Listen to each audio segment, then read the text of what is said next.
जय मसीह के दोस्तों, आप सबको मैं यीशु के नाम से स्वागत करता हूं।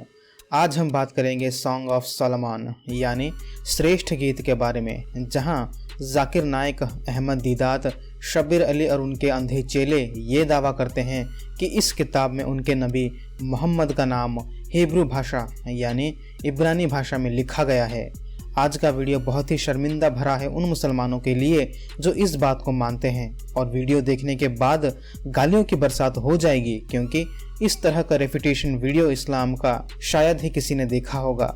तो मैं सभी से निवेदन करता हूँ, शांत मन से वीडियो को अंत तक देखिए। आपको YouTube पर जाकिर नाइक और उसके अंधे चेलों के कई वीडियोस आपको मिल जाएंगे, जहां वो कहते हैं कि Muhammad is mention by name in song of Solomon chapter 5 verse 16। क्या आपको पता है दोस्तों कि ये लोग इन अंधे चेलों को और भोले भाले मुसलमानों को क्यों बेवकूफ़ बना पाते हैं? पहला, क्योंकि जो लोग इन झूठों की बातें सुनते हैं उनमें से ज़्यादातर लोग अनपढ़ होते हैं। वो बस उनकी बातों पर यकीन कर देते हैं और उसी विश्वास का फ़ायदा उठाते हैं जाकिर नाइक जैसे पाखंडी लोग।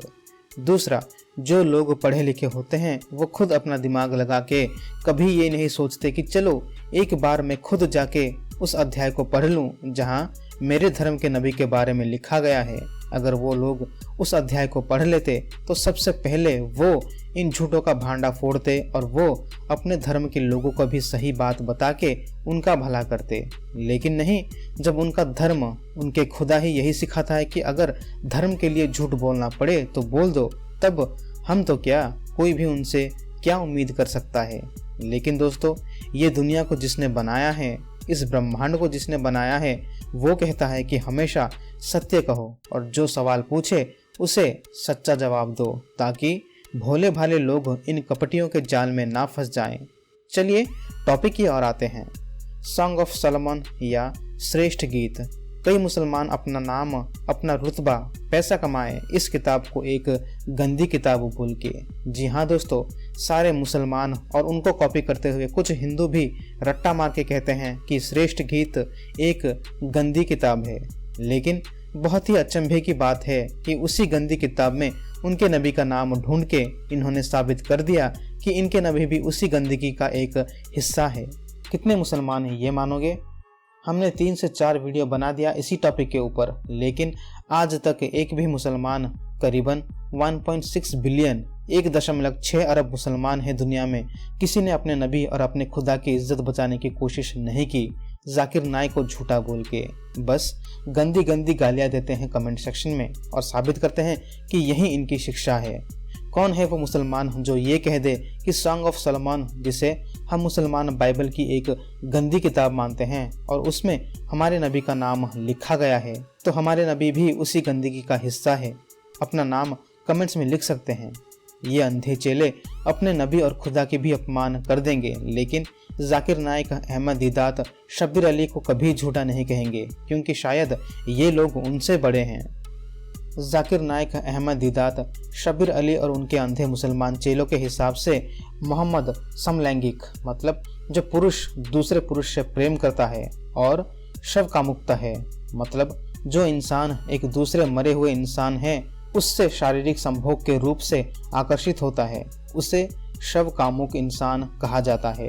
ये सुनने के बाद हमारे मुसलमान दोस्तों के रगों में गुस्सा आएगा हमारी तरफ, लेकिन वो ये नहीं समझते कि ये सब हम नहीं, बल्कि उनके प्यारे जाकिर नाइक, अहमद दीदात, शब्बीर अली और खुद अपनी जुबान से कह रहे हैं। जब आप श्रेष्ठ गीत अध्याय 5 वचन 16 में मोहम्मद को ज़बरदस्ती डाल रहे हो, तो अगर गुस्सा होना है तो पहले उनसे और अपने आप से गुस्सा करो, ना कि उससे जो आपकी आंखें खोलने में लगा है।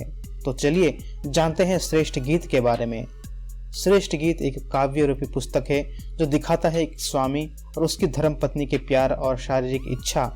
इस किताब में सुलेमान अपने पत्नी की सुंदरता की तारीफ करते हैं और वैसे ही उनकी पत्नी अपने पति सुलेमान की तारीफ करती हैं, और हमारे मुसलमान दोस्त कहते हैं कि यहाँ मोहम्मद है, और यही पाखंडी मुसलमान कहते हैं कि ये किताब एक गंदी किताब है क्योंकि इसमें अश्लील चीज़ें लिखी गई हैं, जैसे कि श्रेष्ठ गीत, हे कुलीन की पुत्री, तेरे पांव जूतियों में क्या ही सुंदर है, तेरी जांघों की गोलाई ऐसे गहनों के समान है जिसको किसी निपुण कारीगर ने रचा हो। तेरी नाभि गोल कटोरा है जो मसाला मिले हुए दाख मधु से पूर्ण हो। तेरा पेट गेहूं के ढेर के समान है जिसके चहुं और शोषण फूल हो। तेरी दोनों छातियां मृगनी के 2 जुड़वे बच्चों के समान हैं। यहाँ सुलेमान अपनी पत्नी की तारीफ काव्य तरीके से करते हैं और अपने पत्नी की तारीफ के पुल बांधते हैं। और जाकिर नाइक जैसे मुसलमान कहते हैं कि इस किताब में मोहम्मद का नाम है, मतलब मोहम्मद एक प्रेमी जोड़े के बीच आ गया। इसीलिए चलिए पढ़ते हैं वो अध्याय संदर्भ में जहाँ उनके नबी का नाम लिखा गया है। श्रेष्ठ गीत अध्याय 5 वचन 8 से। यहाँ सुलेमान की पत्नी अपने सहेलियों से कहती है, हे यरूशलेम की पुत्रियों, मैं तुमको शपथ धरा कर कहती हूँ, यदि मेरा प्रेमी तुमको मिल जाए तो उससे कह देना कि मैं प्रेम में रोगी हूँ। फिर सुलेमान की पत्नी की सहेलियाँ उनको कहती हैं, हे स्त्रियों में परम सुंदरी, तेरा प्रेमी और प्रेमी से किस बात में उत्तम है? तो क्यों हमको ऐसी शपथ धराती है? तो यहाँ यरूशलेम की पुत्रियाँ सुलेमान की पत्नी से पूछती हैं कि आप क्यों अपने पति के बारे में ऐसा सोचती हैं? वह सभी अन्य पुरुषों से बेहतर क्यों हैं? फिर सुलेमान की पत्नी अपनी सहेलियों को जवाब देती है जो लिखा है वचन 10 से 16 तक। चलिए पढ़ते हैं और ढूंढते हैं कहाँ पे मोहम्मद की भविष्यवाणी या मोहम्मद का नाम लिखा है। सुलेमान की पत्नी कहती हैं, मेरा प्रेमी गोरा और लाल सा है, वह 10,000 में उत्तम है। उसका सिर चोखा कुंदन है, उसकी लटकती हुई लटें कौवों की नाई काली है। उसकी आंखें उन कबूतरों के समान हैं जो दूध में नहाकर नदी के किनारे अपने झुंड में एक कतार से बैठे हुए हो। उसके गाल फूलों की फुलवारी और बलसान की उभरी हुई क्यारियां हैं। उसके होंठ शोषण फूल हैं जिनसे पिघला हुआ गंधरस टपकता है। उसके हाथ फिरोजा जड़े हुए सोने के किवाड़ है। उसका शरीर नीलम के फूलों से जड़े हुए हाथी दांत का काम है। उसके पांव कुंदन पर बैठाए हुए संगे मरमर के खंभे हैं। वह देखने में लबानोन और सुंदरतर में देवदार के वृक्ष के समान मनोहर है। उसकी वाणी अति मधुर है, हाँ वह परम सुंदर है। हे यरूशलेम की पुत्रियों, यही मेरा प्रेमी और यही मेरा मित्र है। वचन 16 जहाँ मुसलमान कहते हैं कि मोहम्मद का नाम लिखा गया है क्योंकि हिब्रू भाषा या इब्रानी भाषा में मधुर को मोहम्मद करके लिखा गया है, लेकिन दूसरे भाषा में इस नाम को चेंज कर दिया गया है। लेकिन जब हम इब्रानी भाषा के बाइबल में देखेंगे तो वहाँ मधुर के जगह मोहम्मद का नाम लिखा गया है। इसीलिए वचन 16 मोहम्मद के बारे में कहती है। ये देखिए हिब्रू भाषा में लिखा है मोहम्मदीम, जो मोहम्मद से मिलता जुलता है प्रोनाउंस करने में। मुसलमान कहते हैं कि मोहम्मदीम और मोहम्मद सेम है। मोहम्मदीम इसीलिए लिखा गया है इब्रानी भाषा में कि जब किसी को सम्मान दिया जाता है तब इम लगा देते हैं, जैसे कि एलोहिम, मोहम्मदीम। अच्छा मूर्खों भरा तर्क है। यहाँ फिर से इन जैसे मूर्ख अपना रायता कैसे फैलाते हैं, चलिए पूरा सच और उनके इस बेकार तर्क का खंडन करते हैं। पहला, इब्रानी भाषा में इस शब्द को मोहम्मदीम नहीं मखमदीम प्रोनाउंस किया जाता है। तो क्या मखमदीम और मोहम्मद सेम है? बिल्कुल नहीं। दूसरा, वो मूर्ख कहते हैं कि इब्रानी भाषा में जब किसी को सम्मान से बुलाया जाता है या लिखा जाता है तो वहाँ इम लगा देते हैं, जैसे एलोहिम और मोहम्मद के केस में मखमदीम। ये साफ साफ झूठ है मेरे दोस्तों, क्योंकि इब्रानी भाषा में ऐसा कुछ नहीं है। जहाँ सम्मान देना हो तो इम लगाना चाहिए। क्योंकि सोचिए, क्या आपने कभी सुना है आदम को अदमीम बुलाते हुए, नूह को नूहिम बुलाते हुए, इब्राहिम को इब्राहिमीम बुलाते हुए, राजा दाऊद को दाऊदीम बुलाते हुए या यीशु को यीशुईम बुलाते हुए? मेरी तो हंस हंस के जान निकलने वाली थी जब मुझे इसके बारे में पता चला। कैसे मूर्ख भरे पड़े हैं इस्लाम धर्म में। तीसरा, इस वचन में इम जो कि एक प्लूरल शब्द मतलब एक से ज़्यादा, वो इसलिए इस्तेमाल किया गया है क्योंकि हमने पढ़ा वचन 10 से 16 जहाँ सुलेमान की पत्नी अपने पति के अलग अलग अंगों की तारीफ करती है। 2 से ज़्यादा को प्लूरल कहते हैं और यहाँ वैसे ही हुआ है। सुलेमान की पत्नी अपने पति के शरीर के सभी अंगों की तारीफ कर रही थी, इसीलिए इम एक प्लूरल शब्द इस्तेमाल किया गया है। ये देखिए सुलेमान की पत्नी किन चीज़ों की तारीफ कर रही थी? अपने पति के सर, उसके बाल, उसकी आंखें, उसके गाल, उसके होठ, उसके बाहु, उसका पूरा शरीर, उसके पाँव, उसके मुंह। ये सभी एक अंग नहीं बल्कि बहुत सारे अंग हैं, सर से पाँव तक। इसीलिए ये प्लूरल शब्द इम इस्तेमाल हुआ है इस वचन में। और जब हम सिर्फ मधुर को इब्रानी में लिखेंगे वहाँ लिखा जाएगा महमद, क्योंकि यहाँ सुलेमान के कई अंगों के बारे में उनकी पत्नी व्याख्या कर रही है, इसीलिए यहाँ महमदीम लिखा गया है और उसका मतलब परम सुंदर अंग्रेजी में ऑल टुगेदर लवली है, ना कि अरबी मोहम्मद के बारे में। चौथा, यहाँ सभी मुसलमान एक गलती करते हैं जिसको फोनिक फैलेसी कहते हैं, जिसका मतलब दो अलग भाषा में मौजूद एक शब्द जब सुनने में एक जैसा लगे लेकिन उसका मतलब पूरा अलग हो। इब्रानी और अरबिक दो अलग भाषा हैं। मुसलमान सोचते हैं महमद थोड़ा थोड़ा मोहम्मद का उच्चारण जैसा लग रहा है, तो वो दोनों शब्द एक ही हैं। अगर यही इन मुसलमानों का तर्क है तो ये उनके खुदा अल्लाह की इतनी बेइज्जती करता है कि आप सोच भी नहीं सकते। उदाहरण के स्वरूप में मुसलमान हमेशा एक शब्द उच्चारण करते हैं, अल्लाहु अकबर। अरबी में इसका मतलब अल्लाह महान है या अल्लाह सर्वश्रेष्ठ है। चलिए उनके तर्क को इस शब्द में अब हम भी लगाते हैं। इब्रानी भाषा में अकबर का उच्चारण एक चूहे को कहा जाता है। जब एक इब्रानी एक चूहे को देखता है तो वो अकबर कहता है। तो अगर हम इब्रानी और अरबी की भाषा को एक माने जैसे मुसलमान सोचते हैं, तो वो अपने खुदा को अल्लाहु अकबर कहते हैं, जिसको अगर मैं इब्रानी भाषा में समझूं तो अल्लाह एक वो है। आप समझदार है इस वो का मतलब समझने के लिए। एक मुसलमान जो ये मानता है कि उनके खुदा वो है, वो अपना नाम कमेंट्स में लिख सकता है। देखते हैं कितने सच्चे धार्मिक निकलते हैं और कितनी बेइज्जती करोगे अपने नबी और अपने खुदा की मेरे मुसलमान दोस्तों। यही होता है जब मूर्ख परमेश्वर के वचन के साथ खिलवाड़ करते हैं, और जैसे हम हमेशा करते हैं फिर से दयालु बनने का समय आ गया। हम मान लेते हैं कि श्रेष्ठ गीत 5 वचन 16 में मोहम्मद की भविष्यवाणी या मोहम्मद का नाम लिखा है। मैं अपने मुसलमान दोस्तों से मान रहा हूँ कि इब्रानी भाषा का वो शब्द महमद एक्चुअली मोहम्मद है और सुलेमान की पत्नी मोहम्मद का नाम ले रही थी श्रेष्ठ गीत के वचन 16 में। अब देखते हैं कि कौन से ऐसे परेशानी होगी या कैसी गंदी चीज़ें निकल के आएगी जब मुसलमान इस तरह की हरकत करते हैं। पहला, हमने देखा इस अध्याय में सुलेमान की पत्नी मोहम्मद की भविष्यवाणी कर रही है मोहम्मद का नाम लेके। तो सुलेमान की पत्नी भी एक नबी हुई, क्योंकि जो भविष्यवाणी करता है और वो भविष्यवाणी सच होता है तो वो एक नबी हुआ ना। क्या आप मानोगे? मुझे एक सबूत दिखाइए जहां कहा गया हो कि सुलेमान की पत्नी भी एक नबी है।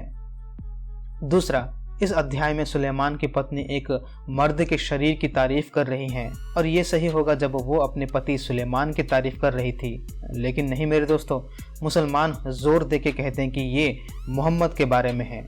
तो ये लोग सुलेमान की पत्नी के ऊपर लांछन लगा रहे हैं कि वो किसी दूसरे मर्द यानी मोहम्मद के अंगों की तारीफ कर रही हैं।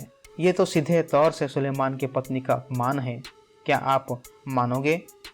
तीसरा, अगर वचन 16 मोहम्मद के बारे में है तो सुलेमान की पत्नी मोहम्मद को अपना जानम, अपना माशूक कह के बुला रही हैं, और अध्याय 7 वचन 10 में सुलेमान की पत्नी कह रही हैं कि मैं अपने माशूक की हूँ और वो बने हैं सिर्फ मेरे लिए। तो सुलेमान की पत्नी का माशूक कौन है मुसलमानों के हिसाब से? मोहम्मद, और मोहम्मद की सुलेमान की पत्नी। और इसी अध्याय में किस तरह की बातें लिखी गई है? प्रेम की, शारीरिक इच्छाओं की। सभी को पता है कि सुलेमान की पत्नी मोहम्मद के जन्म से 1500 साल पहले मर चुकी हैं। हम उन्हें क्या बुलाते हैं जो मरे हुए से शारीरिक वासना या इच्छा रखता है? उसे कहते हैं शव कामुकता। देखा दोस्तों, खुद मुसलमान अपने नबी मोहम्मद को कैसे कैसे नाम से संबोधित करते हैं। बस इतना ही नहीं, और बाकी है। जैसे मुसलमान कहते हैं कि मोहम्मद का नाम इब्रानी भाषा में महमद होता है, तो चलिए ढूंढते हैं और जानते हैं कि क्या बाइबल में हमें कहीं और ये शब्द महमद मिलता है या नहीं, और अगर मिलता है तो हमें उसे मोहम्मद कह के ही पढ़ना है। यही हमारे मुसलमान दोस्त कहते हैं। मैं 1-2 बाइबल वचन सभी मुसलमानों को दिखाना चाहूँगा और उनके दिए गए तर्क को इस्तेमाल करके ही इन वचनों को पढ़ूंगा। यह जिक्र 24 वचन 16, हे मनुष्य के संतान, देख मैं तेरी आंखों की प्रिय को मारकर तेरे पास से ले लेने पर हूँ, परंतु न तो रोना पीटना और न आंसू बहाना। अगर आप इस अध्याय को पढ़ेंगे तो यहाँ जो आंखों की प्रिय है ये यहजकल की पत्नी को कहा गया है, और जब हम इस वचन को इब्रानी भाषा में देखते हैं तो लिखा है महमद, और मुसलमानों के हिसाब से ये महमद नहीं मोहम्मद है। इसका मतलब इस्लाम के नबी मोहम्मद यहजकल की पत्नी हैं। कौन है वो मुसलमान जो ये माने कि मोहम्मद यहजिकल की पत्नी है? ज़रा बताइए अपना नाम। और मेरे दोस्तों, हम उस पुरुष को क्या कहते हैं जो दूसरे पुरुष से प्रेम करता है या विवाह करता है? आप खुद समझदार हैं।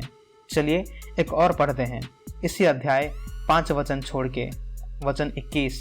तू इज़राइल के घराने से कह, प्रभु यहोवा यूं कहता है, देखो मैं अपने पवित्र स्थान को जिसके गढ़ होने पर तुम फूलते हो और जो तुम्हारी आंखों का चाहा हुआ है और जिसको तुम्हारा मन चाहता है, उसे मैं अपवित्र करने पर हूँ। और अपने जिन बेटे बेटियों को तुम वहाँ छोड़ आए हो वे तलवार से मारे जाएंगे। दोबारा चाहा हुआ है, इब्रानी भाषा में इसे मखमद लिखा गया है। तो मुसलमानों के हिसाब से हम इसे मखमद नहीं मोहम्मद कह के पढ़ना है। तो इस वचन में यहोवा परमेश्वर ये नहीं कह रहे हैं कि वो इजरायलियों की आंखों के चाहा हुआ को तबाह करेंगे, बल्कि मुसलमानों के हिसाब से यहाँ यहोवा परमेश्वर मोहम्मद को तबाह करेंगे। मुझे पता है कि कई मुसलमान ये सुन के मुझे मारना चाहते होंगे, मुझे बद्दुआ देते होंगे, क्योंकि जब हम उनके तर्कों को लेकर ये साबित किया कि वो कितने बड़े पाखंड हैं और उनके हिसाब से मुझे सच्चाई नहीं बोलना चाहिए। क्या आप यही चाहते हो कि मैं बस झूठ बोलूं, सभी लोगों को खुश करूं, वचन को गलत पढ़ूं ताकि मुसलमानों को खुश कर सकूं? तो कमेंट्स में लिखिए कि आज से मैं सिर्फ झूठ बोलूं। और मेरे दोस्तों, आप हमसे क्यों गुस्सा हो जबकि ये सारी बातें आप खुद बोल रहे हो? जाकिर नाइक, अहमद दीदात और शब्बीर अली जैसे मुसलमान बोल रहे हैं। जब आप कहते हो कि सॉन्ग ऑफ सोलोमन श्रेष्ठ गीत में मोहम्मद का नाम लिखा है, क्या अब आप अपने आप को मारोगे? या तो जाकिर नाइक और आप सभी मुसलमान झूठे हो या बाइबल झूठा है? अगर बाइबल झूठा है तो इस झूठे किताब में आप अपने नबी का नाम क्यों ढूंढ रहे हो? लोगों को कन्वर्ट करने के लिए? जवाब कमेंट्स में दे सकते हैं। यही होता है दोस्तों जब आप बाइबल को गलत तरीके से लोगों को कहोगे। परमेश्वर के वचन के साथ खिलवाड़ मतलब अपने ही पैर पे कुल्हाड़ी मारने के समान है। अरे मेरे दोस्तों, हम धूल के समान नहीं हैं इस पूरे ब्रह्मांड में, और जिसने इस तरह के कई ब्रह्मांड को बनाया, आप उसके वचन को तोड़ मरोड़ रहे हैं। मन फिराइए मेरे मुसलमान दोस्तों, यहोवा आपको अब भी माफ़ कर देंगे, क्योंकि यहोवा सभी से प्रेम करता है। बस मन फिराने की देरी है। प्रभु यीशु मसीह आप सभी को आशीष करे। आमीन।